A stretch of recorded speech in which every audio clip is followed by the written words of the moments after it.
Hello, and a new original story from my channel of amazing life stories. Valia couldn't understand what happened on the federal highway 60 kilometers from the city. The traffic inspector only explained that a large booth was blown off by the headwind from a truck that overtook Valia's vehicle. Valera, trying to save the people in the Toyota that was overtaking him right after the truck sharply swerved to the right, giving the car a chance to avoid the collision. There were potholes on the shoulder, so the truck slid off the embankment, the inspector said, trying to speak dryly without emotions. Tatiana Petrovna took her son's death much more calmly than Valentina. She always considered Valera a failure, citing her daughter as an example, who successfully married, moved to another city, started a business from scratch, and achieved a high income. Even before the wedding, the woman didn't like her future daughter-in-law, openly telling her son, "She's not right for you. Not right." At the same time, Tatiana Petrovna constantly reminded him that Valentina had neither education nor a profession, and her parents were far from modern standards. The mother-in-law's attitude toward her daughter-in-law didn't change even after Matvei's birth.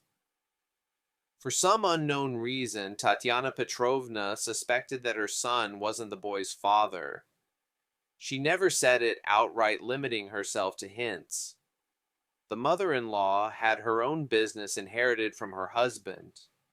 Ivan Ivanovich, finding himself without work in the 90s, first started importing and selling Japanese cars. He kept family expenses to a minimum, which soon allowed him to import two, then three or four cars at a time, hiring drivers for this. Later, he managed to buy a third-rate restaurant for next to nothing. Investing his earnings, Ivan Ivanovich ran the business so well that the establishment became popular. By then, law enforcement had almost rid the city of racketeers. Unfortunately, the man suddenly developed health problems. Less than a year later, Tatiana Petrovna became the sole owner of the restaurant. 6 years ago, she hired Valentina. It so happened that the girl graduated from school with low grades, which didn't allow her to enter any serious educational institution. As for vocational schools, by the time she decided where to go, admissions were already closed. Fortunately, she found a job. She was hired as a cleaner in a chain store. However, the promised salary wasn't paid, citing sales issues, with promises to increase pay in 6 months, then another 6 months, and so on. Tatiana Petrovna's restaurant needed a dishwasher. Talking to the owner, the girl realized that the workload here would be much less, and the salary almost twice as high. She met Valera in her first month of work. He was a long-haul truck driver, and as his mother was convinced, incapable of anything else. The young couple's relationship developed quickly, and soon, despite Tatiana Petrovna's displeasure, they got married. "Fine," she said then. "Since it's come to this, no need to drag yourselves around rented apartments. Live with me, I don't need much myself. One room is enough, and you, Valia, try to enroll in cooking courses. We'll provide the money." After Valera's death, the mother-in-law's already poor attitude toward her daughter-in-law underwent significant changes. The woman openly called Valia a pauper, a freeloader.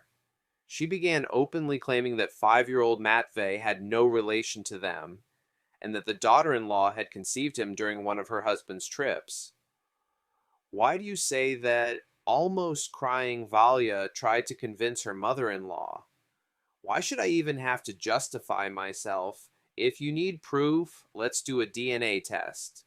Valera's gone, but he had your genes, and it'll be clear whether Matvei is your grandson or not."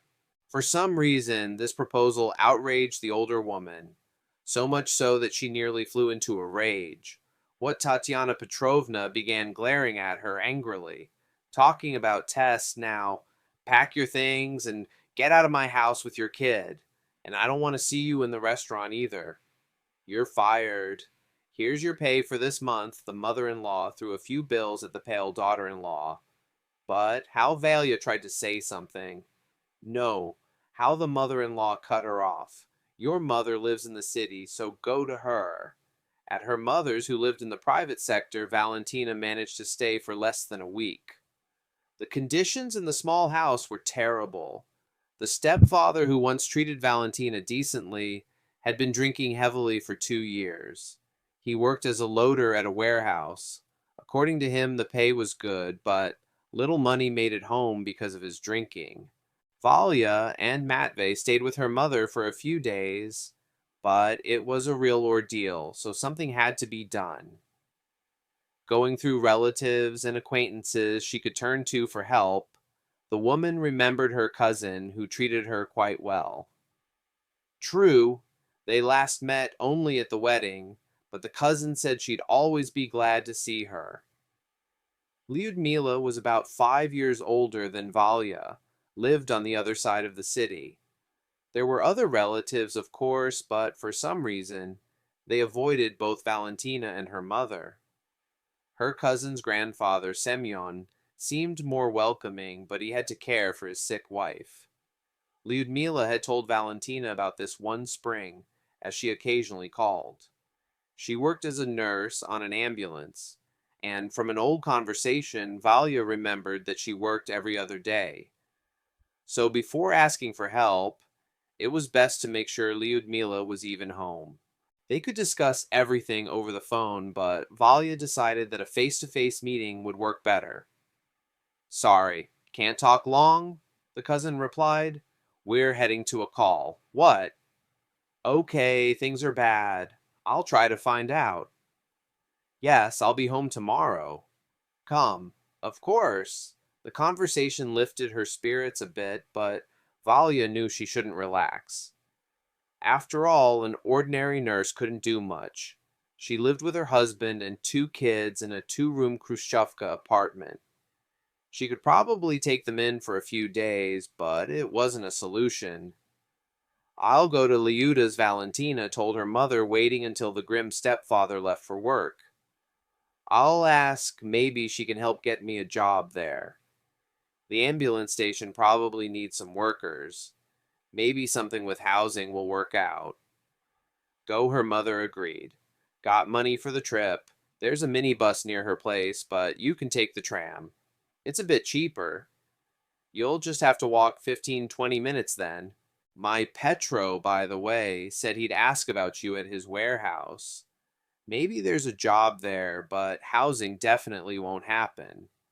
Holding Matvey's hand, Valia headed toward the train station to take the tram to Lyudmila's, as her mother advised.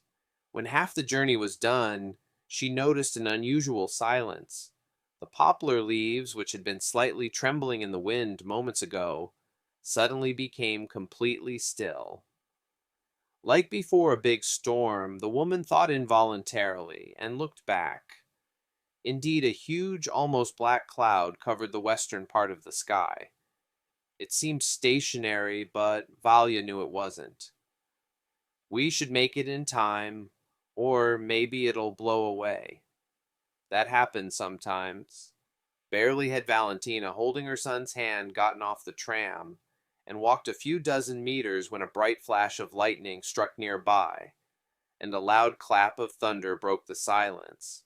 Almost immediately, rain poured down, and the wind grew so strong that its gusts snapped thick poplar branches, throwing them onto the road.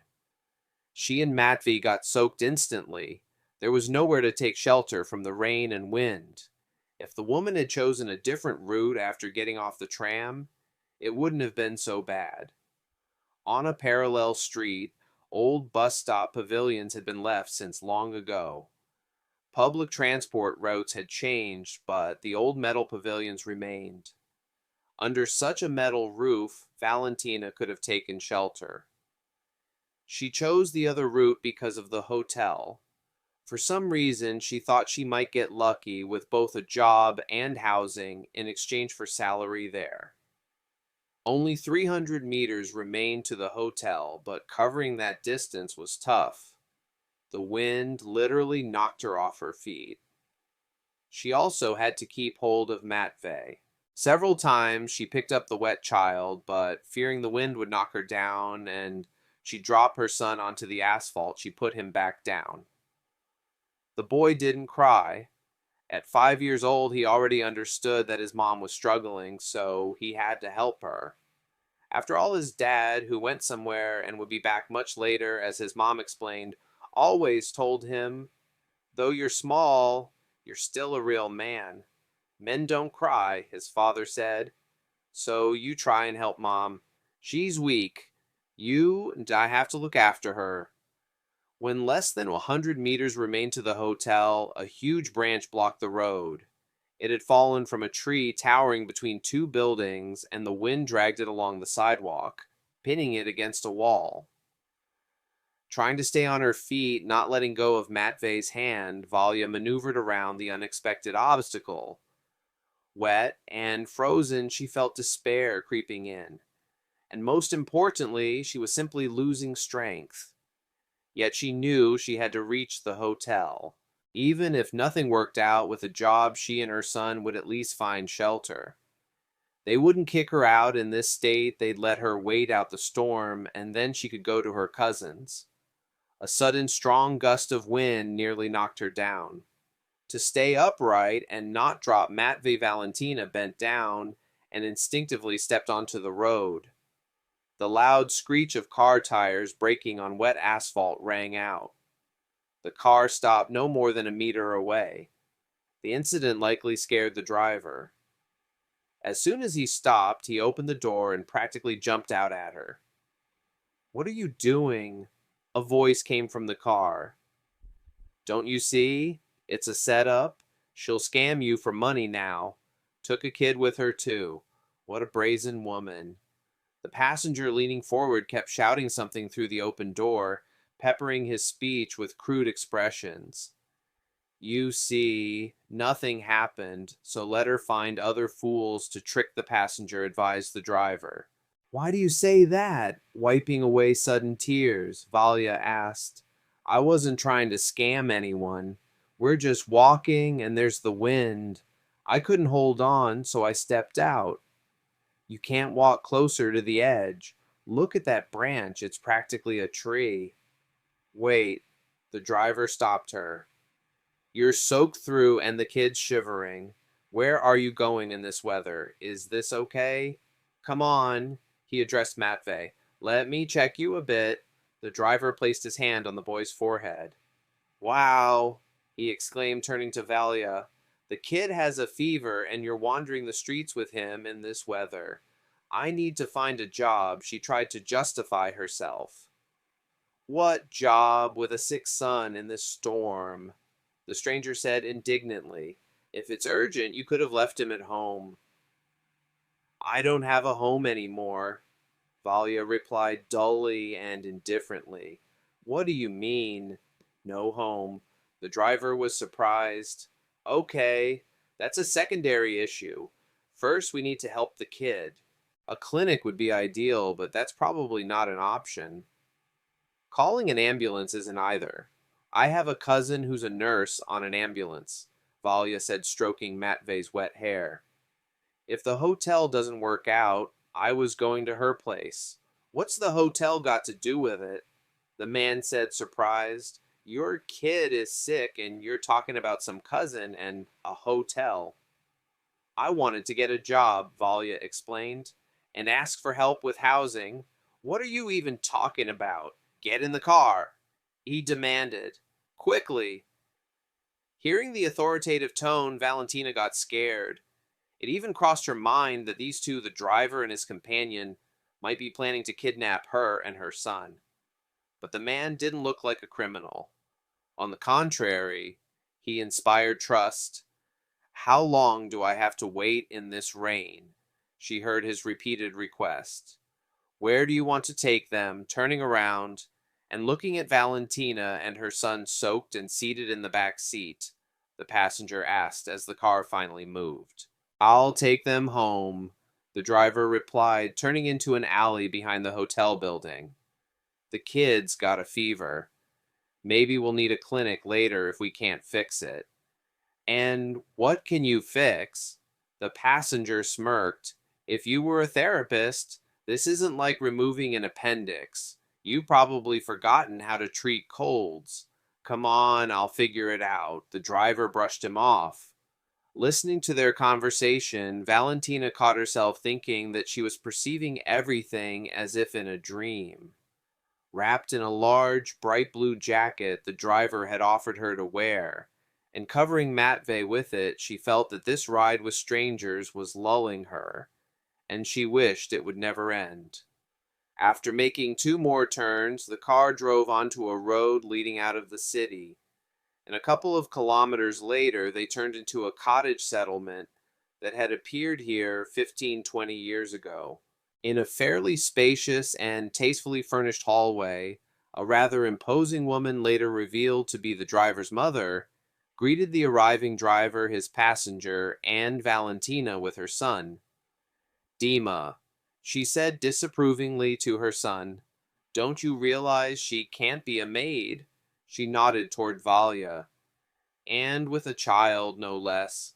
I've explained to you many times about the requirements. Maybe only as a cleaner somewhere. And why is she dirty? She soaked the kid through."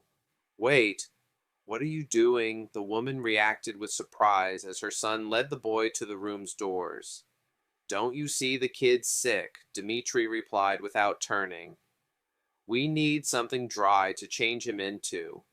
And you won't find a better maid than Valentina.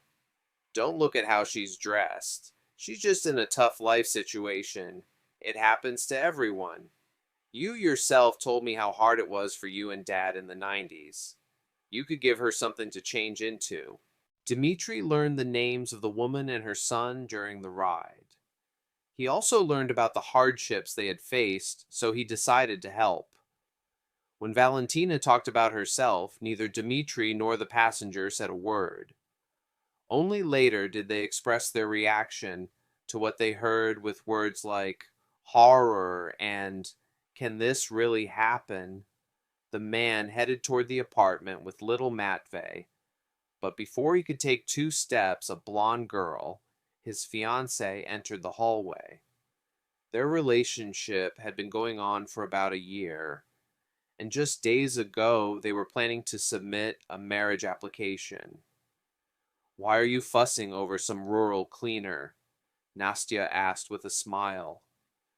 "And you, Vera Andreevna, are also eager to help some random stranger."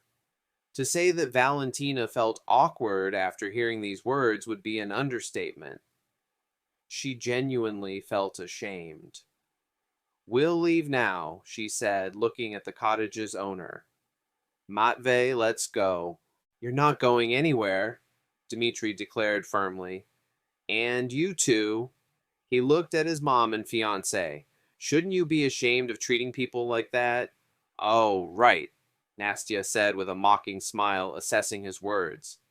"We forgot you're our doctor and obligated to save every stranger." "Right, Tolya," she addressed the man who had ridden with Dmitri as a passenger and was his best friend. "Sure," Anatoly replied with a meaningful smile, as if supporting his friend's actions.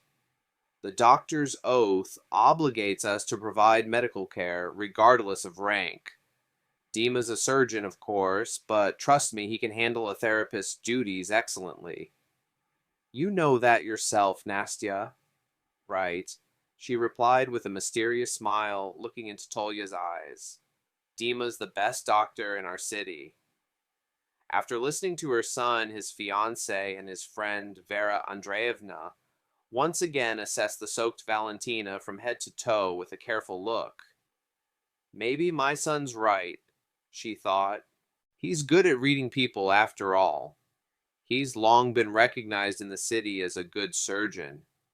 And Anatoly's giving this woman a decent evaluation, too. She's gotten into some trouble. Maybe to avoid ending up broke again, she'll hold on to the job." "All right then," the cottage owner addressed Valentina. I'm hiring you as a maid, and I'll pay." She named an amount she considered meager. Seeing the young woman's reaction, Vera Andreevna realized she'd made the right choice. "Come with me. I'll give you some dry clothes. They might be a bit big for you, probably. I understand you have housing issues, too." Valentina, beaming with happiness and afraid she'd burst into tears, just nodded. "There's a room in the house. The entrance is here." The woman pointed to a door under the staircase leading to the second floor. "You can also enter from outside. There's a vestibule and a bathroom. You'll figure it out. Come on. Don't worry about your son. Dima's a very good doctor." Left alone, Anatoly and Nastya exchanged meaningful glances. Occasionally, checking the door Dmitri had disappeared behind, and spoke quietly about some nonsense. The girl occasionally lowered her eyes shyly, while Anatoly looked at her as if undressing her with his gaze. Dima's the best surgeon in the city, Nastya thought, pretending to listen attentively to Anatoly. And he might achieve even more in the future. Tolya's a surgeon too, and a good one. But that's not the main thing. He's also the son of the clinic's owner, so you can think about his big prospects. What are you thinking about? I'm talking, and it's like, you're not listening. Anatoly reminded her of his presence. "Sorry, I'm just looking at you," and trying not to miss a word, the girl found an excuse for her inattention. "I like listening to you. It doesn't even matter what you're talking about. So, keep talking." "Well, I'm saying the clinic's short on mid and low-level medical staff right now," Anatoly continued with an important air. "The requirements are high, and not every paramedic or nurse meets them." Those were the last words that reached Nastya. Looking at her interlocutor, she tried to compare Dmitri and Anatoly without absorbing what she heard. But Dima's got plenty of advantages, too. Anastasia calculated her fiancé's merits. Many would envy his mother's wealth. Mikhail Petrovich had a real business empire. It's just that Vera Andreevna can't reach the heights she did when her husband was alive. She lacks the knack. Dima alone won't make a difference either. So the only way is to marry him and gradually take over the whole business. She didn't have time to finish her thoughts or listen to Tolya. The door opened. Dmitri stepped into the hallway, leading Matvey by the hand. "Where are they?" the man asked, not addressing anyone specifically. "Your mom hired that wet one after all," Nastya reported. "She took her to the maid's room, was going to find some clothes." "Got it." Looking at the boy, Dima smiled slightly. "Matvey, go to your mom without me. Give her these 2 boxes. Tell her 3 times a day from the white one, and 2 or 3 times from the blue one. And what are you two standing here for?" He addressed Anatoly and Nastya. "Come into the living room." Settling into armchairs in the huge room, they started a conversation on topics usually discussed by people their age. The surgeons tried not to talk about work, and as for the girl, she practically devoured Dmitri and Anatoly, with her eyes wondering which of them to choose as a husband. About an hour later, Vera Andreevna popped in. "I ordered lunch delivery from the restaurant," she announced. "Dima, you take care of Nastya and Anatoly. You can eat here if you want, but I'm busy for now. I'm explaining everything to your protege." She smiled at her son. "She seems quick to catch on. Her son's feeling better. She put him to bed in the crib. Good thing I didn't throw out that old stuff. And to save time, I'll eat with Valentina. I won't bother you." The rest of the day for the young people passed in something like polite conversation. What the cottage owner was up to was unknown. She offered the newly hired Valentina a nearly new, rather expensive robe, a gift from some friend, but it shrank after the first wash. so Vera Andreevna couldn't wear it. For dinner, dishes were again delivered from the restaurant. This time, the whole group gathered around a large table in the living room. The hostess called Valentina, too. After talking with the new maid, she warmed to her, noting that this young woman was tactful, neat, and had other positive qualities. At the common table, Valia felt uncomfortable. She knew that both the men and the girl were curiously observing her, so she struggled to suppress her awkwardness, understanding that they were all judging her. And in her heart, she thanked Vera Andreevna again for the very expensive makeup bag she'd given her. My niece gave it to me, the cottage owner smirked. They all seemed to conspire back then. They gave me so many gifts like that I could put them up for sale now. And now everyone present saw not some wet hen, but an attractive woman who, to their surprise, knew how to behave at the table. Finally, dinner ended, and after chatting about trivialities, the guests left the house. Left alone with her assistant Vera Andreevna, feeling not the initial contempt, but a faint yet genuine fondness for her, suddenly began telling her about her life. My Dima only turned into a real handsome man when he grew up, the woman said wistfully. As a child, he was often sick. Colds were especially tough. Because of that, he missed school. His father and I thought he wouldn't achieve anything serious in life, so to keep him from falling behind his classmates, I worked with him myself, helped however I could, hired tutors, and he tried hard too. And so he got into medical university on a state-funded spot.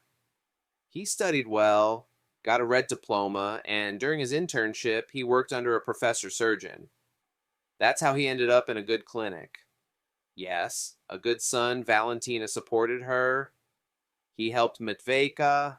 His fever's gone down. He slept half the day, and now he ate and went back to bed.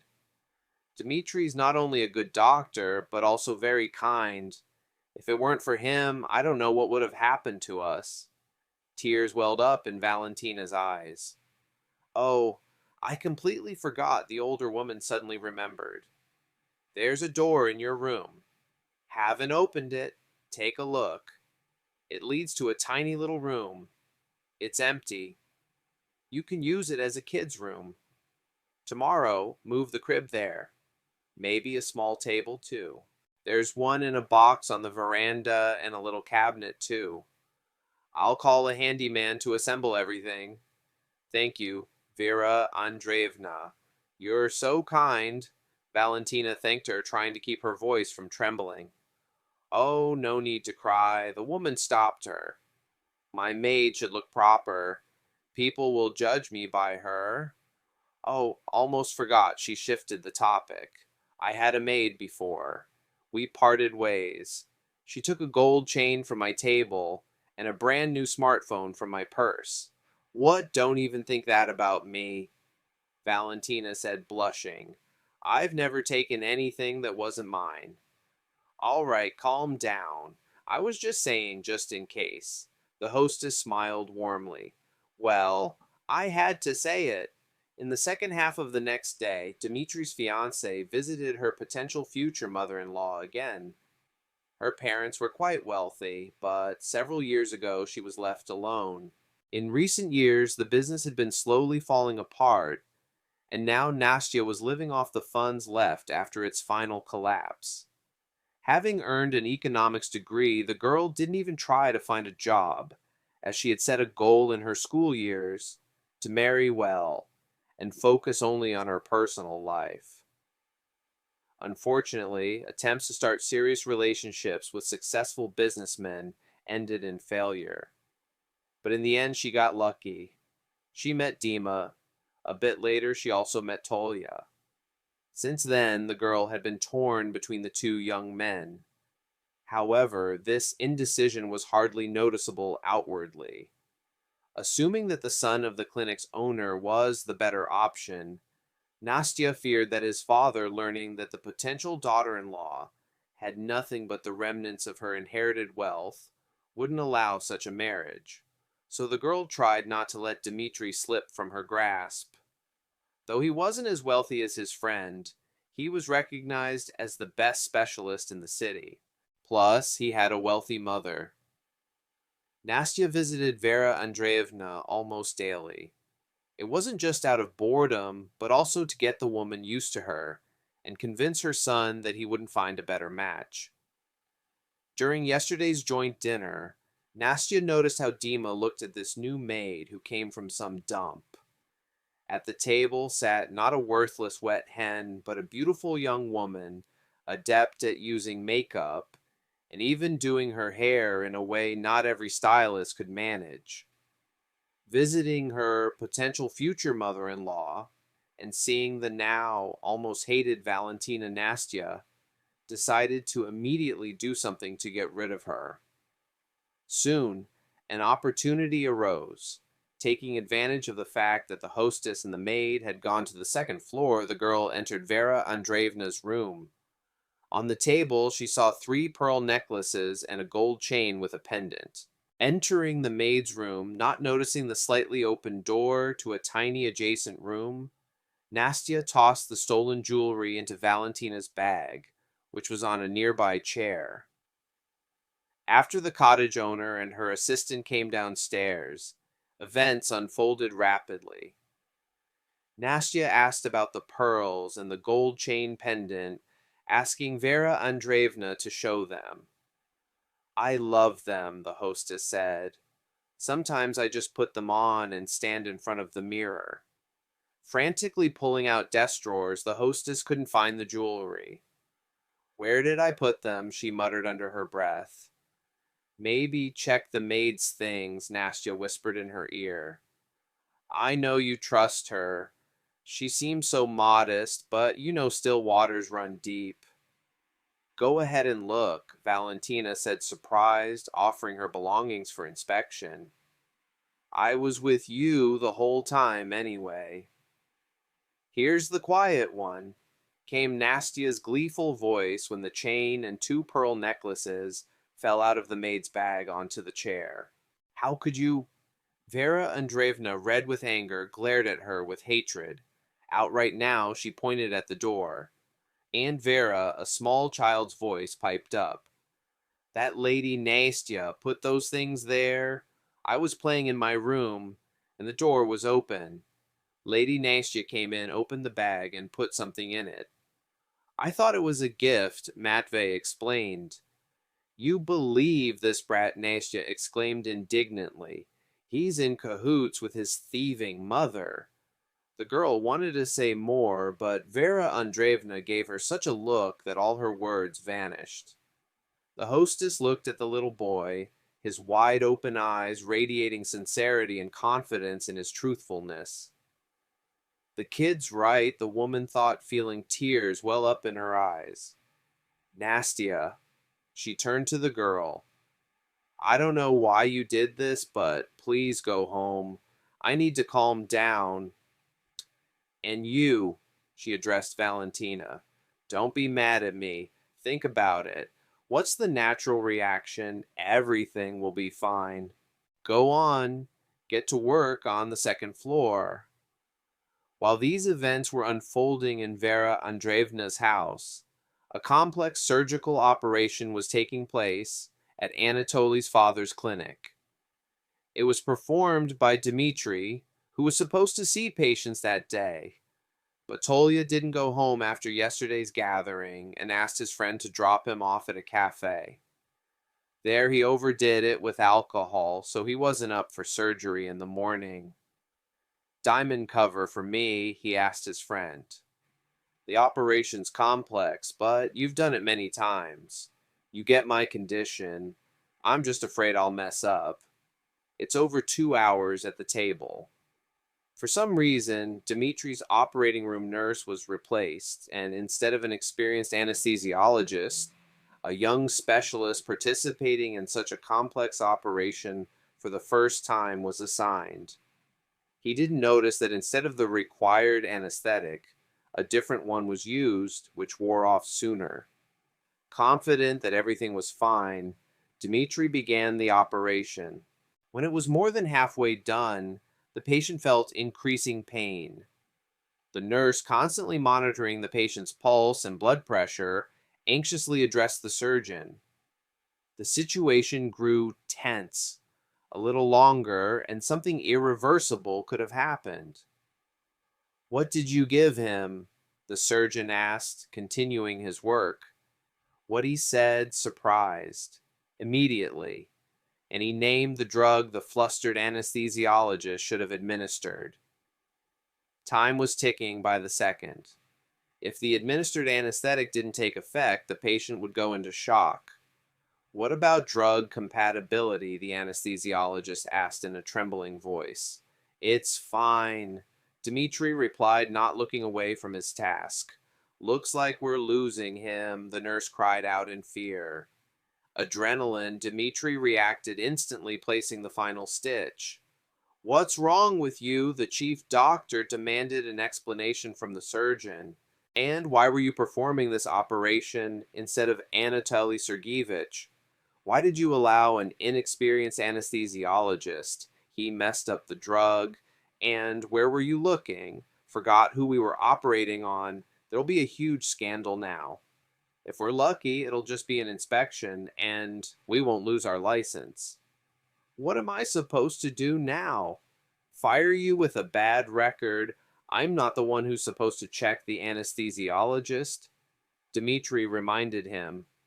"Tell that to the regional minister," the chief doctor hissed. "You've got one option. Now go to some backwater, get a job at a district clinic. In a few years, when this blows over, you can come back if you don't lose your skills there." Dima: "Sorry, I didn't know it'd turn out like this," Anatoly said with a doomed look, barely containing his glee. "You know my hands were shaking after yesterday. If I'd stood at the operating table, especially with that anesthesiologist." Dmitri didn't blame his friend, as he could have checked the team's professionalism himself, so part of the blame seemed to be on him. After writing his resignation letter, he headed home. "Well, people live in the sticks too. They need help too," Dmitri consoled himself. "I'll work a few years then. If it works out, I'll come back. Oh, Tolya, why'd you let me down with your drinking? The surgeon got lucky." Back at his apartment, he immediately turned on the computer and tried to find a vacancy in some remote district. It turned out his specialization was in demand at 6 district hospitals. Dmitri sent his resume to all of them. "I'll visit Mom, see what's what. And we'll talk about what happened," he decided.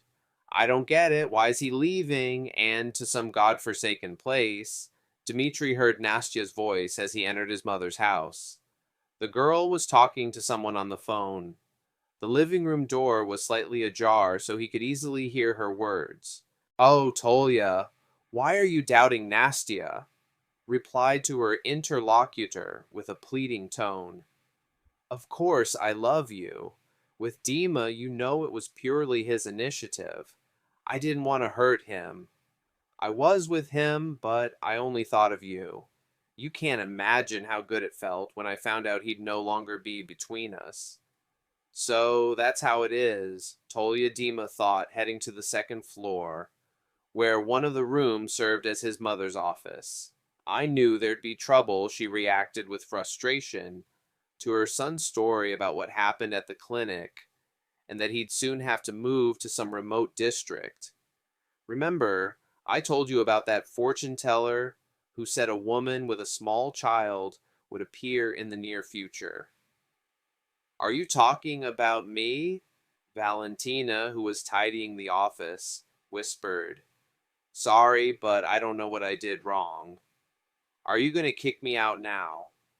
"Valya, please don't eavesdrop." Vera Andreevna said, annoyed, putting the maid in her place. "Go to your room, spend time with your kid. No one's kicking you out." "Wait," Dmitri stopped her. "I sent my resume to several places. I think I'll have options.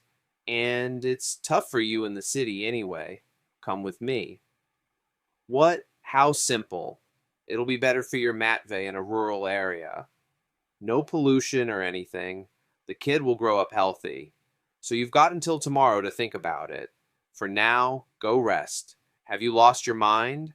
Vera Andreevna looked at her son in surprise. Why do you need this pauper with someone else's kid, no less? You and Nastya were going to get married.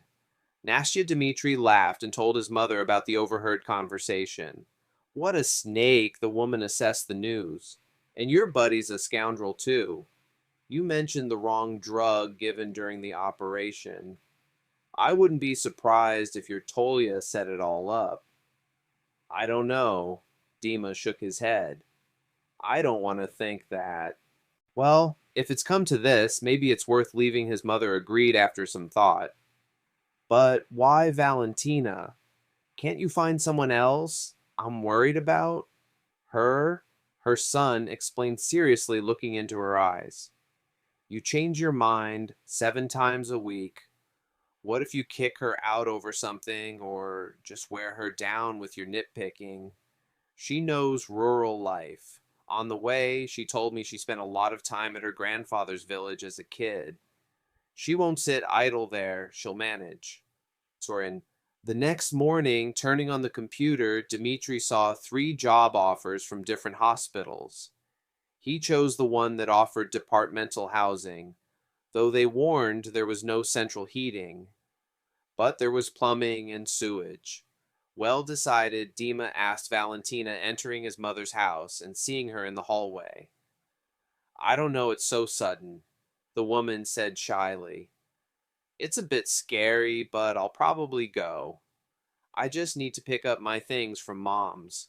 The large village, a district center, was almost 300 kilometers from the city. Fortunately, a good paved road passed through it. The previous tenants, also medical workers, left furniture and even some appliances in the big wooden house. After looking around, Dmitri decided to replace the furniture, but keep the fridge and washing machine. He introduced Valentina at the hospital as his sister. To his surprise, the woman really did know rural life quite well. Getting a job as an orderly in the therapeutic inpatient department, she spent all her free time on the house and preparing for the upcoming winter. Good thing we went together. Dmitri thought, watching her preserve mushrooms. She gathered herself near the village. The locals treated both the surgeon and the woman well. At the hospital, Dmitri earned respect after his first 2 operations. Matvey was easily enrolled in kindergarten, which the boy loved, and eagerly ran to in the mornings. However, soon issues arose. Dmitri caught the eye of the local farmer's daughter, who worked as a paramedic on the ambulance. She did everything to get the doctor's attention, but Dmitri wasn't interested. One autumn day, he saw Valentina in a new light. Something must have happened to her at that moment, too. They stood and just looked into each other's eyes. Then he stepped toward her. Valia closed her eyes and their lips met in a long kiss. Dmitri, the next day, the chief nurse, whispered to him, Rumors are spreading around the village. You know about you and your sister. Be more careful. Everyone knows everyone here, especially the ambulance paramedic Natasha. She's laughing, saying you married your sister. After lunch, Dmitri went to the nurse. Here are passports, he showed the documents. See, we're not brother and sister.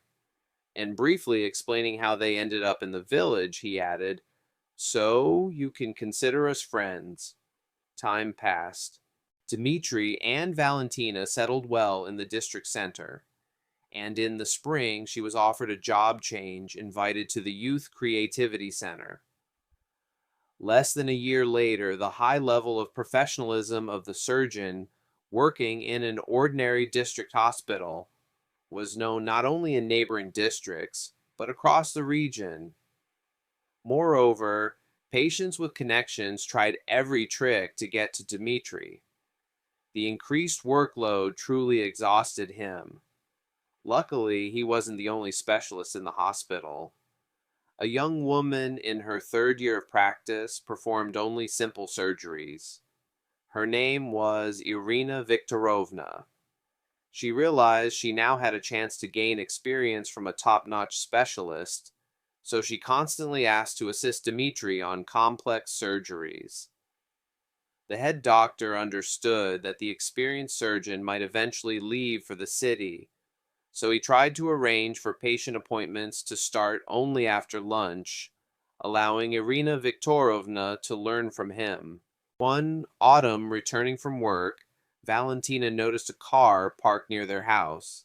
Another one trying to get Dima to do surgery through back channels, she thought, and following Matvey, who was riding a small tricycle headed to the gate.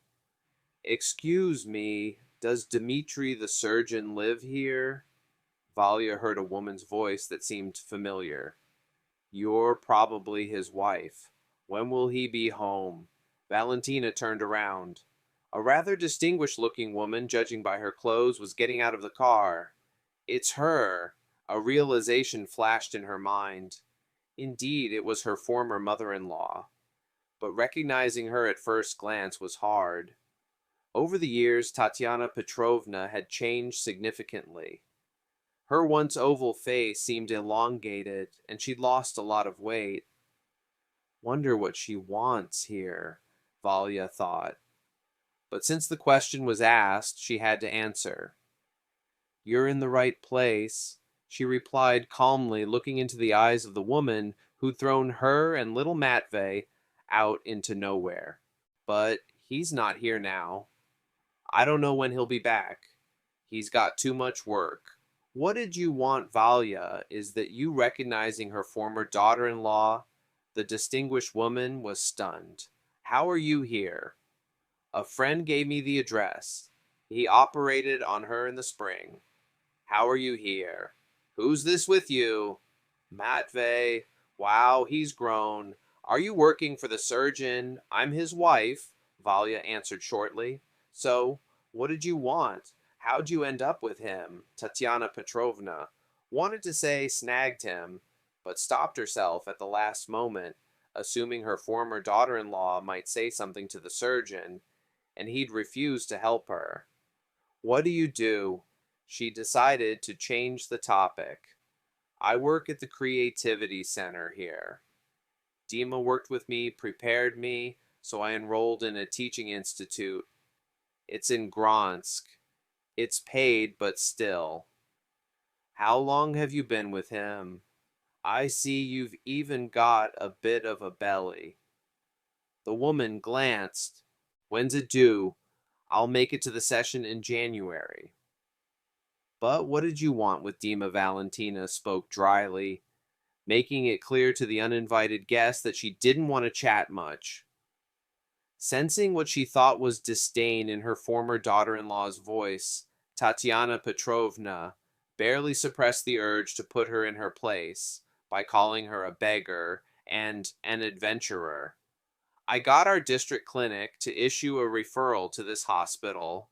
The woman began explaining why she was in the village. "There's a law that lets you get a referral to any hospital." "And why did you come to our house?" Valia asked, giving the woman another appraising look. "You need to make an appointment and go to the clinic. Now, sorry I have to feed the kid. Head to the village center. There's a hotel. Goodbye." Dmitri got home after dark. A few days passed. Returning from work an hour earlier than usual, Dmitri started talking about his day. "Imagine yesterday I did a planned operation one. You can't delay on a woman. She came from the city. Before the anesthesia kicked in, I heard all sorts of nonsense from her. She promised to thank us all. I don't know what she meant, but that's minor. So today during rounds, she said, the clinic where I worked lost a lot of patients. She was going to have surgery there, but someone advised against it. They say there's a problem with the surgeon." "Wait, Valentina remembered. Tolya worked there, right? Yeah. Tolya not a bad surgeon. Dmitri smirked, but his hands often shake in the mornings after drinking. I used to cover for him regularly. Now looks like there's no one to cover. Why do they keep him, then? Valia was surprised. Can't they find someone else? He's the owner's son. Dima reminded her. Oh, right, I remember. By the way, you told me about that overheard phone call. Sorry, that's probably uncomfortable. Valia caught herself. It's fine, it's all far in the past. Dmitri reassured her. I was already suspecting before that day that I didn't have real feelings for Nastya, and she treated me like someone who just had to secure her future. Her friend told me about it once, and Nastya was bragging about her successes. I just didn't believe her, then thought it was gossip. You should pity Nastya now, though. What happened? Valia asked. Remember last week when I talked to Mom on the phone? I stepped out so I wouldn't disturb your movie, and when I came back, I looked like I'd heard something bad.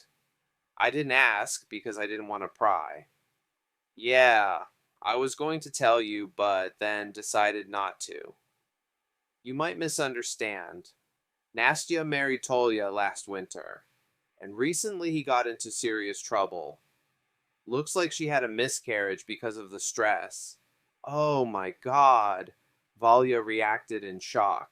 About a month after that evening, the former mother-in-law operated on by Dmitri was discharged from the hospital and returned to the city. She conveniently forgot her promise to thank the medical staff. However, no one was upset. They were even glad to finally be rid of the troublesome patient. No particularly interesting events happened during that time, except for the first snow. But the next day, a phone call brought some excitement to the routine. Dmitri, how are you doing in that far-off village? I know even city folks come to you for surgery. The head doctor of the clinic where Dima used to work spoke in a friendly tone. You're even stealing our clients. Haven't thought about coming back. We're saving your spot. Thanks, Dmitri replied, trying to understand why the head doctor called. We're good here. Settled in nicely. Stocked up on our own vegetables for winter. Got a good big warm house. True, we have to stoke the furnace ourselves, but I enjoy it now. I get it. A stove adds special coziness to a home, the head doctor agreed. But seriously, think about coming back. Help us out. We've been in a tough spot since you left. It's clear you had to resign, and that operation wasn't your fault. But you agree I couldn't make claims against the owner's son. Don't hold it against me. The conversation ended without results, but the head doctor was persistent and came in person the next weekend. While working in the kitchen, Valentina overheard the guest urging her husband to return to the clinic and save it from disgrace. Its popularity, already shaky, had recently plummeted due to a loud scandal caused by Anatoly. Fine, I can come back, Dmitri finally agreed, but not now. Understand, I can't abandon my patients. You can't imagine the queue we have for scheduled surgeries. Hold on until spring. We'll try, the head doctor said resignedly. But it might happen that the owner will be replaced before the new year. Semyon Petrovich, I heard, has some tax issues. Got it, Dmitri said. Well, we'll talk closer to the move. By the way, we're expecting a new addition. And he looked happily at Valia.